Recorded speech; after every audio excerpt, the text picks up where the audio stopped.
ST. Foi uma pequena pausa no tema do nosso consultório de hoje, em que estamos a falar de dieta mediterrânica. Falamos normalmente sempre de assuntos de saúde que têm a ver com o seu bem-estar nas manhãs aqui do TV24. Portanto, já sabe, pode ligar o 21 044 11 45. Vamos reencontrar a Ana Cruz, que continua connosco. Ana, vou-lhe pedir então para continuarmos a conversar, para desligar o volume da sua televisão. E Ana, peço imensa desculpa mais uma vez pela interrupção, mas como pode compreender, num canal de notícias nós não podemos interromper a atualidade. Ana, vamos então ouvir onde é que tínhamos ficado? Tinha ficado nas minhas sopinhas de centeio, alho e trigo e ovo, que todos tínhamos que comer e ninguém se levantava da mesa sem comer antes de ir para a escola. Os meus pais, os escudos não abundavam. Ana, e portanto a sua dúvida é saber se a sua alimentação está correta, é isso? Sim. Outra coisa, como agora sou ostomizada há muitos anos, há 21, dei-me conta e tenho participado em muitos seminários e fui presidente da Liga de Ostomizados aqui no Norte. E o que é que como e o efeito que isso me faz. E já há uns anos que reparo, por exemplo, eu se comer ervilhas, quando ia trocar o saco, as ervilhas e outros alimentos, bocadinhos de cenoura ou outra coisa qualquer, estava lá no saco. Ana, vamos ouvir então agora, Ana, vamos ouvir a opinião do Dr. Manuel Carrageta. Do que é que podemos dizer agora, Ana, daquilo que ouviu? Ela diz que percorre a roda. É isso que se deve fazer. É um dos princípios fundamentais da alimentação, é que a alimentação deve ser o mais variada possível. E como tal, não há nenhum alimento que seja absolutamente mau, nenhum que seja absolutamente bom. Mas, obviamente, nós devemos preferir consumir mais os alimentos mais saudáveis e reduzir, na medida do possível, os alimentos menos saudáveis. Mas essa variedade, aliás, é uma das características da tal alimentação mediterrânica. Nós temos uma alimentação muito variada. E temos as várias sopas, não é? Podemos ter sopa de nabiças, sopa de espinafres, sopas de agriões, sopas de... Quer dizer, é muito variada. E essa variedade, porquê? Porque cada alimento tem os seus componentes que são diferentes uns dos outros.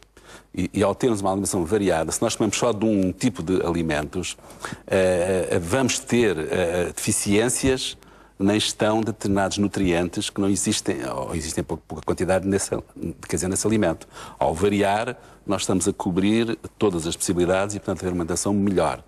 E, portanto, em relação a esse aspecto, esta pessoa que falou agora, que é uma pessoa muito interessante e que eu gostei muito de ouvir, e é uma mulher de força, que já teve uma doença, quer dizer, grave, que sobreviveu, e que tem coragem de viver e que já dirigiu até o movimento dos ostomizados, ela sabe fazer a alimentação variada e nós até sabemos que a patologia que esta senhora sofreu resulta um pouco também de uma alimentação um pouco errada, porque se a alimentação for muito rica em vegetais, previne um pouco a aparição dos polipos do cólon e a evolução degenerativa que pode aí resultar e que levou à intervenção cirúrgica. Doutores, vamos ouvir mais uma telespectadora, é a Maria Natividade, que está connosco desde Faro. Olá Maria, muito bom dia. Bom dia. Bem-vinda ao consultório. Diga. Obrigada pelo programa. Eu concordo com o que o Sr. aí diz sobre os produtos mediterrâneos que são bons. Agora eu pergunto onde é que nós conseguimos encontrar nos supermercados e nas grandes superfícies produtos mediterrâneos, que é muito complicado. Eu sou adepta dos produtos portugueses e muitas vezes corro tudo e não encontro nada nosso. Aqui do Algarve temos tão boa laranja e eu só encontro laranja da Espanha, uva do Chile, alhos da China e é muito complicado encontrar às vezes produtos nossos e é triste que não haja à venda. Maria, eu tenho dificuldade em encontrar que tipo de produtos? Os nossos produtos mediterrâneos. Por exemplo, uvas, ontem eu fui comprar e encontro uvas do Chile. Será que não há uvas em Portugal? Temos boa laranja no Algarve, há só a laranja da Espanha e laranja de outros lados. É tudo assim, raro em que se encontra produtos nossos, com tão boa qualidade que eles têm. É difícil. E é aí que eu digo, os nossos produtos mediterrâneos são muito bons, mas às vezes é difícil de encontrar. Maria Natividade, muito obrigado então também pela sua participação neste consultório. Esta nossa telespectadora a trazer aqui uma questão paralela, não é? É uma questão muito importante. Muito importante também, não é? Pôs o dedo na ferida, mas que está a haver uma mudança. Ela tem toda a razão, mas está a haver uma mudança. Portanto, isto no fundo, a indústria alimentar e os supermercados tentam ter produtos em grande quantidade e muito baratos. Por preocupação do preço. Mas está a haver um movimento que nasceu nos Estados Unidos.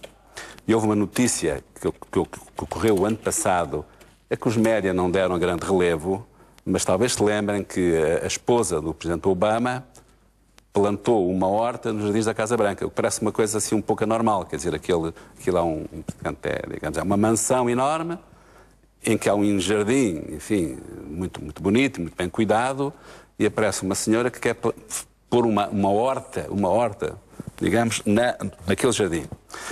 Aquilo é uma mensagem que nós temos de voltar a comer produtos produzidos nas hortas, produzidos localmente. Esses produtos são melhores, nutritivamente são melhores, têm menos antibióticos, têm menos pesticidas, porque as produções em massa há uma tendência para ocorrerem devido a uma grande aglomeração de plantas, de ocorrerem doenças, de fungos, etc. E, portanto, eles têm que proteger essas plantas, o que vai dar uma certa produção de toxinas que vão fazer mal aos seres humanos. E nos Estados Unidos está a haver um movimento, ao nível dos grandes hipermercados e supermercados, de estimularem a compra e a venda de produtos do agricultor local. Aí nós encontramos os melhores alimentos. Isso é que é a verdadeira dieta mediterrânica, a alimentação mediterrânica, porque estamos a comer um produto que foi apanhado há um mês ou dois no Chile, que vem para cá, etc., foi colhido ainda verde, em mais condições. Perde a sua frescura também, perde a frescura e perde a sua qualidade. E perde a qualidade nutritiva. E portanto, há um movimento no sentido de produção local.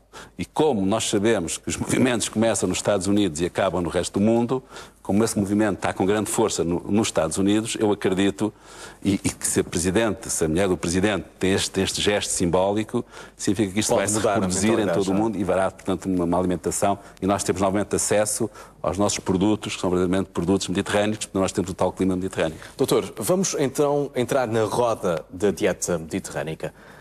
Entramos na roda. Consegue escolher o primeiro alimento, o mais importante, aquele do qual nós podemos abusar? Os alimentos mais saudáveis são, digamos, as folhas dos vegetais.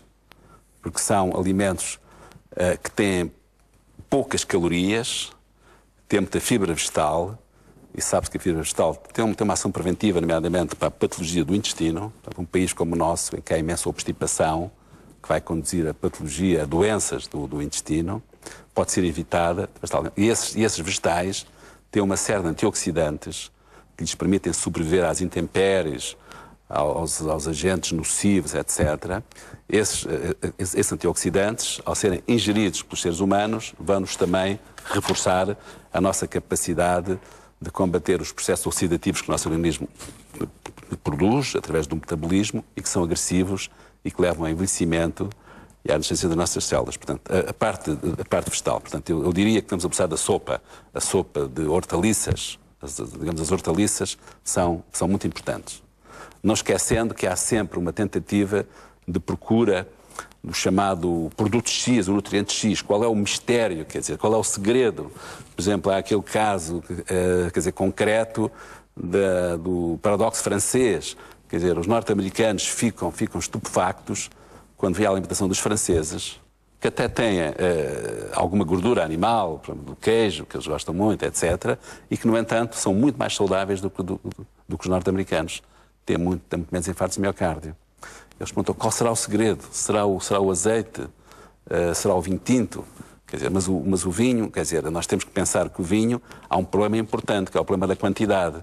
Quer dizer, tanto perfeitamente definidas quais são as quantidades de vinho que se devem beber. Por um lado, salientar que devem ser bebidas às refeições. Por uma coisa é a pessoa tomar um copo de vinho, e esse copo de vinho com o estômago vazio, é absorvido de uma maneira diferente, atinge determinados picos a nível do nosso organismo, no sangue, enquanto um copo de vinho tomado à refeição, misturado com os alimentos, tem uma absorção completamente diferente. Depois é o problema da quantidade. Hoje sabe-se que é, para o homem, 2 copos de vinho por dia, para a mulher, 1 copo de vinho. E pensa-se, embora as bebidas alcoólicas em pequena quantidade, os estudos apontam que fazem bem à saúde, mas parece que o vinho tinto é um pouco melhor, porque tem um componente que é o resveratrol, que é um componente que tem tais propriedades antioxidantes, parece proteger as nossas células.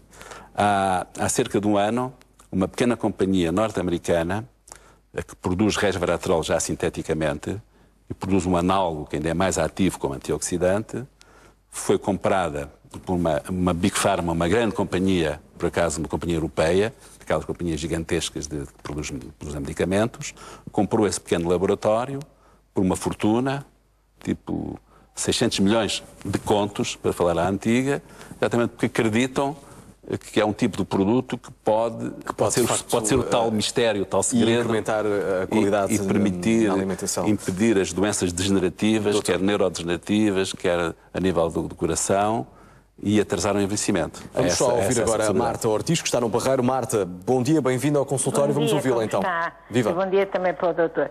Bom, eu vou dar uma... Diga. Diga Marta, qualquer coisa. diga.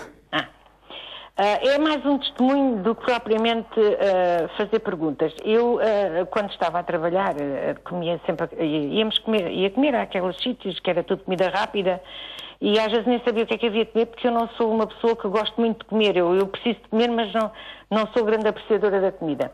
Agora que estou reformada e estou em casa, é que eu faço a tal alimentação mediterrânica, acho eu que é isso que faço. Eu de manhã levanto-me, bebo água, depois como uma peça de fruta, normalmente é um kiwi, venho para o computador, depois estou com fome, mas ainda não apetece tomar um pequeno almoço porque ainda é cedo, vou como um pêssego, depois tomo banho e depois tomo como uma banana com leite de soja e com cereais. Depois a minha alimentação normalmente é feita à base de fruta, vegetais, peixe. A única carne que eu como é o bife de frango grelhado. À noite, como não quero comer muito, porque eu como sempre muito pouco, como uma sopa, uma peça de fruta e um queijo fresco. A fruta sempre fora das refeições.